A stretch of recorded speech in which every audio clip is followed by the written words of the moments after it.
చేస్తున్నారు వీడియోగ్రాఫర్స్ బృందాలతో మీ అందరికీ ప్రభు యేసు నామములో శుభాది వందనాలండి. ప్రభు మనలో ప్రేమించారు, ఒక అద్భుతమైన వివాహాన్ని తిలకించే భాగ్యం ఇచ్చారు.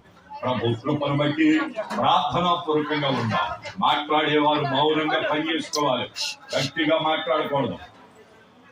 మీరు భోజనానికి రెడీ అయితే మెల్లిగా పెట్టేసుకోండి, కంగారు చేయమాకండి. ఒక అరగంటలో చెప్పారు కదా పాస్టర్ గారు, కొన్ని నిమిషాలే వర్తమానం ఇస్తా, వాళ్ళకి హెచ్చరిక మాత్రమే, వాక్యం ఏం చెప్పను.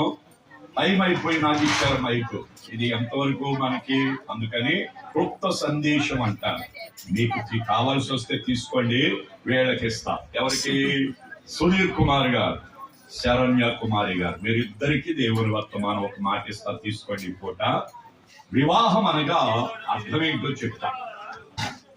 వివాహం అనగా మొదటి మాట ఆశీర్వాదాల ప్రారంభం. వివాహం అంటే అర్థం ఏంటంటే దేవుడు మిమ్మల్ని ఏకపడుతున్న కారణం ఏంటంటే దేవుడు మిమ్మల్ని ఆశీర్వదించడానికి ఇష్టపడ్డారు. మీరు ఈ స్థాయిలోకి రావడానికి ఇంకొక మాట గుర్తు చేస్తా. కావూరి యేసుదాస్ గారు మహాభక్తుడు.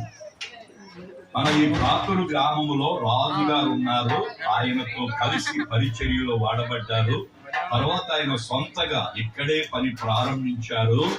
అక్కడ ఆయన తన బ్రతుకు కాలమంతా, వారి తండ్రి గారు నాగేశ్వరరావు గారు పెద్ద ఆయన, ఆ యేసు గారి నాన్నగారు, ఆయన ఈ పనికి పూనుకొని ఈ పిల్లలందరినీ భక్తిలో పెంచుకోవడానికి కష్టజీవిగా ఉండి ఆ తల్లి కన్నీటి ప్రార్థన చేయగా, ఆ భక్తుడు ప్రార్థన చేయగా ఈ కుటుంబాలు, ఈ వంశాలు నేటికి ఆశీర్వాదం పొందటానికి కారణాలని దైవ సేవకునిగా అనుభవపూర్వకంగా, ఎందుకంటే మీరు చిన్నప్పటి నుంచి తెలుసు కాబట్టి యేసుదాస్ గారు ఏ కార్యం చేసిన అల్పుడని నన్ను పిలిచేవాడు కాబట్టి ఆయన కన్నీటి ప్రార్థన, మీ వంశ కన్నీటి ప్రార్థన మిమ్మల్ని ఏం చేయాలనుకుందంటే ఆశీర్వదించడానికి ఇష్టపడ్డారు. ఏనాయనా సత్యం చెప్పానా? లేదుగా. ఆ మహాభక్తుని కన్నీరు, ఆ ప్రార్థన మన గ్రామానికి దీవెనయ్యింది కనుక అందుకని వివాహం అంటే అర్థమేంటో చెప్తున్నా ఈ పూట.